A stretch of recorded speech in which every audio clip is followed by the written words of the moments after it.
Hello friends, स्वागत है आप सबका एक बार फिर से मेरे यूट्यूब चैनल दीप अकाउंटिंग पर। और आज की इस वीडियो में हम बताने वाले हैं कि टीडीएस या टीसीएस का रिसीवेबल का एंट्री जो है वो जर्नल एंट्री में कैसे किया जाए। ये क्वेश्चन हमसे आज ही सुबह आकाश नाम के एक लड़के ने पूछा था, तो आज हम उसी का क्वेरी का आंसर कर रहे हैं। और उसके जैसे और भी व्यूअर्स जो भी हैं जिनको ये क्वेश्चन है कि हम टीडीएस या टीसीएस का एंट्री जर्नल वाउचर में कैसे करें, तो देखिए टीडीएस हो या टीसीएस है, उसका दो पार्ट होता है, एक टीडीएस पेबल और एक रिसीवेबल। तो आज का जो हमारा टॉपिक है वो सिर्फ रिसीवेबल का एंट्री आज हम सीखने वाले हैं।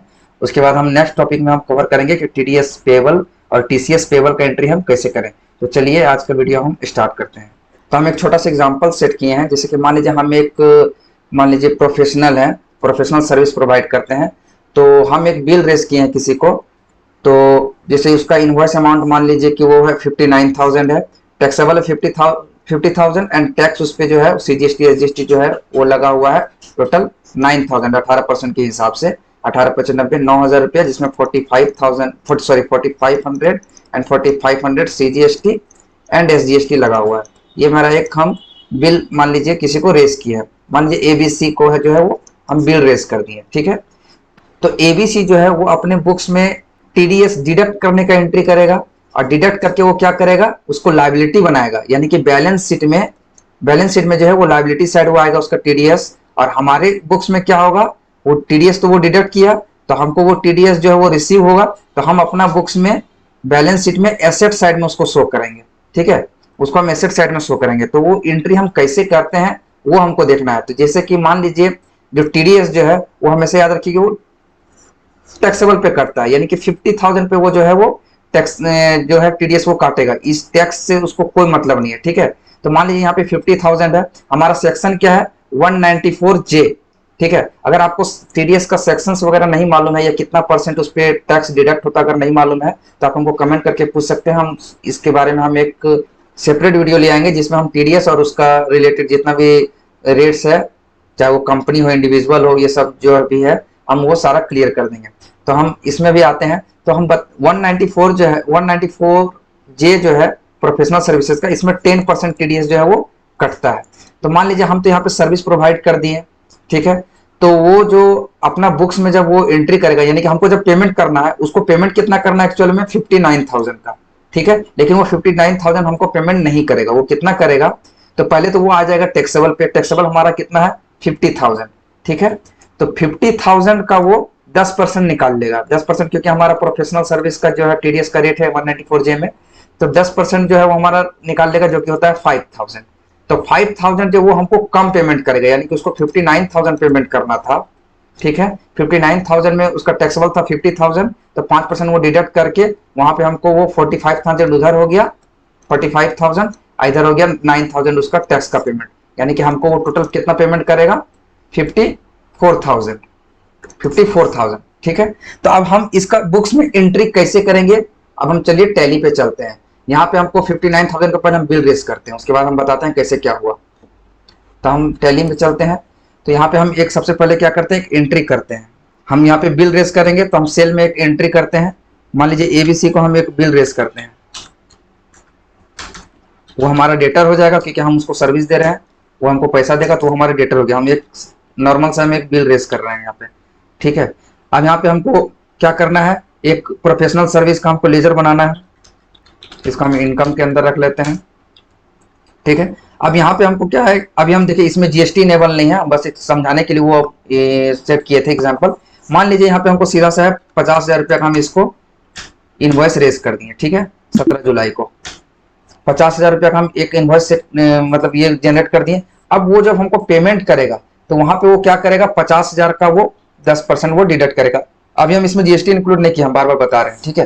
तो अभी हम सिंपल से एक एंट्री बता रहे हैं। तो हम एक सेल में हम एंट्री कर दिए 50,000 का। अब वो क्या करेगा, जब वो हमको पेमेंट करेगा तो उस पर 50,000 मान लीजिए टैक्सेबल वैल्यू है, तो 10% वो टीडीएस काट लेगा, यानी कि वो कितना हमको पेमेंट करेगा 10% काट करके 45,000 रुपया। तब वो 45,000 रुपया पेमेंट करेगा तो हम उसमें हम रिसीट में एंट्री करेंगे, ठीक है। तो वो क्या एंट्री हो जाएगा मेरा एबीसी लिमिटेड, ठीक है, 45,000 रुपया, 45,000 रुपया डेबिट मेरा बैंक में आया होगा पैसा, ये हमको कैश देगा। मान लीजिए अभी हम एग्जांपल के तौर पे लेते हैं कि बैंक में मेरा आया पैसा, सपोज कि मेरा बंधन बैंक है, इसमें 45,000 आ गया। बट एबीसी लिमिटेड का आप देख सकते हो कि 50,000 का जो है मेरा इनवॉइस अमाउंट था अभी का केस में। तो मान लीजिए 50,000 का था अमाउंट और हमको वो 45,000 पे कर रहा है, तो बाकी का 5,000 क्या हो जाएगा, वो हो जाएगा मेरा टीडीएस रिसीवेबल। ठीक है, तो वो अभी देखिए मेरा अभी हम सिर्फ मान लीजिए ये एंट्री हम एक्सेप्ट करते हैं, उसके बाद हम इसका लेजर खोलते हैं। एबीसी का अगर हम लेजर देखें तो यहाँ पे देखिए हम 50,000 का बिल रेस किया, हमको पेमेंट हो रहा है 45,000 का, 45,000 का। तो 5,000 का जो है हमारा यहाँ पे बकाया दिख रहा है कि वो हमको उनसे रिसीव करना है। तो जबकि वो क्या है कि 5 रुपये डिडक्ट करके वो अपना लाइबिलिटी को पूरा कर दिए, यानी कि वो टीडीएस का रिटर्न लगा दिए और उनका लेजर यहाँ पे बराबर हो गया, क्योंकि वो टीडीएस का रिटर्न लगा रहे हैं। वो टीडीएस जो हम 5,000 जो काटे हैं वो अपने पॉकेट में रखने के लिए नहीं काटे हैं, वो पैसा जो है वो गवर्नमेंट को पे कर देंगे। ठीक है, तो वो अपना बुक्स तो वहां पे बराबर कर लिए, लेकिन वही बुक्स में हमको भी तो अपना बुक्स बराबर करना है। तो हम यहाँ पे क्या करेंगे, एक टीडीएस रिसेवेबल का एंट्री यहाँ पे करेंगे 17 जुलाई को। ठीक है, 17 जुलाई को हम एक यहाँ पे एंट्री करेंगे टीडीएस का। तो यहाँ पे हम क्रेडिट करेंगे किससे, एबीसी से, क्योंकि एबीसी का जो है हमारा डेबिट बैलेंस था 5,000, तो हमको यहाँ पे क्रेडिट करेंगे ताकि उसका जो है वो बैलेंस जो है बराबर हो जाए, क्लोजिंग बैलेंस। तो यहाँ पे देखिए एबीसी अब हो गया यहाँ पे 0। अब यहाँ पे डेबिट किसको करेंगे, तो हमारा जो ये जो टीडीएस का अमाउंट है वो हमको कब रिसीव होगा, जब मेरा इनकम टैक्स का रिटर्न फाइल होगा, तब वो जो है अमाउंट जो है हमको वो फॉर्म 26A में दिखेगा। तो हम वहां से वेरीफाई कर सकते हैं कि कौन कौन पार्टी जो हमारा वो टीडीएस काटा है और कितना हमको वहां पे रिसीव हो रहा है, वहां से हम देख भी सकते हैं। ठीक है, तो वहां पे हमको वो जमा हो जाएगा। तो हमको ये अभी फिलहाल जो है रिसीव नहीं हुआ, तो हमको इसको क्या करना है, एसेट में बना करके हम इसको रख लेंगे, यानी बैलेंस शीट में हमारा जो है एसेट में जो है खड़ा हो जाएगा, क्योंकि 5,000 रुपये हमको अभी रिसीव नहीं हो रहा, लेकिन आने वाला समय में हमको रिसीव होगा ही। ठीक है, तो यहाँ पे हम एक लेजर बना लेंगे, टीडीएस या फिर टीसीएस जो भी रहेगा। अभी हम टीडीएस का एग्जांपल लिए, सेम केस आपको टीसीएस में भी यही चीज करना है, कुछ अलग नहीं है। ठीक है, टीडीएस रिसीवेबल आपका, अगर मान लीजिए आप मोर देन 1 सेक्शन में आपका टीडीएस जो है वो कटने वाला है, तो आप मतलब सेक्शन वाइज भी आप लेजर बना सकते हैं। जैसे यहाँ पे आप बना सकते हैं TDS receivable under section 194J 194C। मान लीजिए किसी का कॉन्ट्रैक्ट का काम है तो 194C में हो सकता है, और भी बहुत सारा हो सकता है, जैसे बैंक का इंटरेस्ट होता है 194A हो गया। तो आप मतलब नेम वाइज भी आप जो है लेजर क्रिएट कर सकते हैं। फिलहाल हम एक ही लेजर रखें टीडीएस रिसीवेबल का, और उसके बाद इसको हम रख देंगे करंट एसेट्स में। ठीक है, उसके बाद हम इसको एक्सेप्ट कर लेंगे और यहाँ पे 5,000 का जो हमारा एंट्री आ जाएगा। यहाँ पे आपको जो नरेशन लिखना होगा लिख दीजिएगा। ठीक है, सॉरी यहाँ पे रिसीट में हम मार एंट्री, क्योंकि ये बैंक में तुमको रिसीव हो नहीं रहा, तो इसको हम जर्नल में मारेंगे एंट्री। ठीक है, जर्नल में कन्वर्ट कर दिए। यहाँ पे डेबिट क्या हो जाएगा, टीडीएस रिसीवेबल। ठीक है 5,000, और यहाँ पे क्रेडिट क्या हो जाएगा, एबीसी। ठीक है, तो ये हमारा हो जाएगा एबीसी का लेजर बराबर। अभी उसका एक्सेप्ट कर लेते हैं। ठीक है, अब देखिए एबीसी का जो लेजर है वो हमारा हो गया बराबर। ठीक है, 45,000, यहाँ पे 5,000 आ गया। यही एंट्री आप एक साथ भी कर सकते थे, इसको हम डिलीट कर दें। उसके बाद हम यहीं पे अब 17 जुलाई को जो है वो डायरेक्ट भी हम रिसीव में भी एंट्री कर सकते थे। इस यहाँ पे हम कर सकते थे एबीसी 50,000, बंधन बैंक में मेरा 45,000 रुपया आ गया, और डेबिट हो गया मेरा यहाँ पे 5,000 रुपया टीडीएस रिसीवेबल 5,000 रुपया। ठीक है, तो ऐसा भी हम करके एंट्री कर सकते थे। अच्छा, जब आप 26 देखिएगा आप अपना, तो वहां पे आपको देखिएगा कि 50,000 टैक्सेबल वाला अमाउंट में, सेकंड वाला में टीडीएस अमाउंट में 5,000 दिखेगा, लेकिन आप जब बैंक अकाउंट दिखेगा तो 50,000 माइनस 5,000, दैट मीन्स 45,000 आपको रिसीव होगा।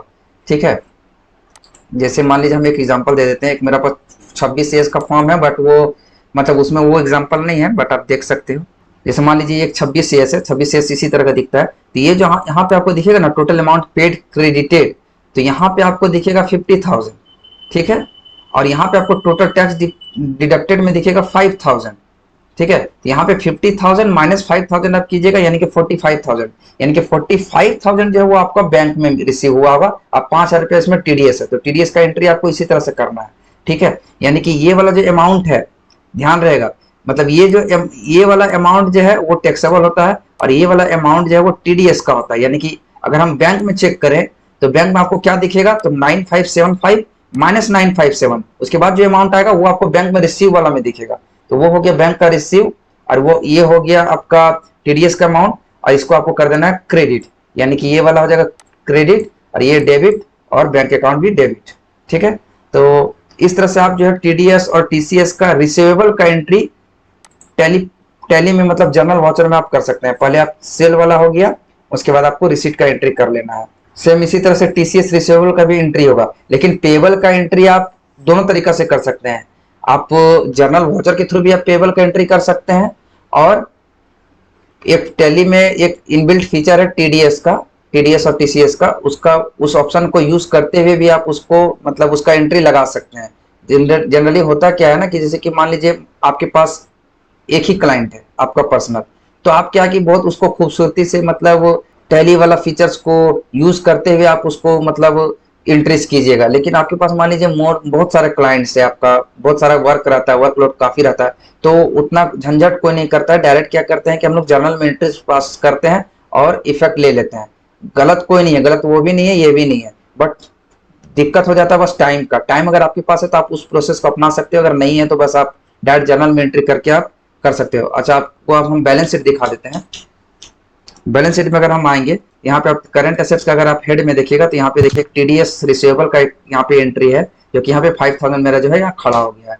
तो ये जब हम रिटर्न फाइल करेंगे तब ये अमाउंट जो है हमको वहाँ पे इनकम टैक्स से जो है वो मेरा मैनेज हो जाएगा। अगर मेरा इनकम टैक्स मान लीजिए पेबल आता है तो वो 5000 रुपया इसमें सेटअप हो जाएगा। अगर मान लीजिए मेरा इनकम टैक्स का जो कोई भी पेमेंट नहीं करना है तो ये 5000 रुपया जो है वो हम रिफंड क्लेम कर लेंगे, जो हमारा बैंक अकाउंट में रिफ्लेक्ट कर जाएगा।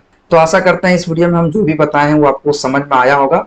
अगर कहीं पे कुछ डाउट रह गया तो आप हमको वापस से कमेंट करके पूछ सकते हैं, हम फिर से इसको और अच्छे से क्लियर करने का ट्राई करेंगे। तो ये हो गया टीडीएस और टीसीएस रिसीवेबल का एंट्री। नेक्स्ट वीडियो में हम टीडीएस और टीसीएस का पेबल का एंट्री बताएंगे। धन्यवाद।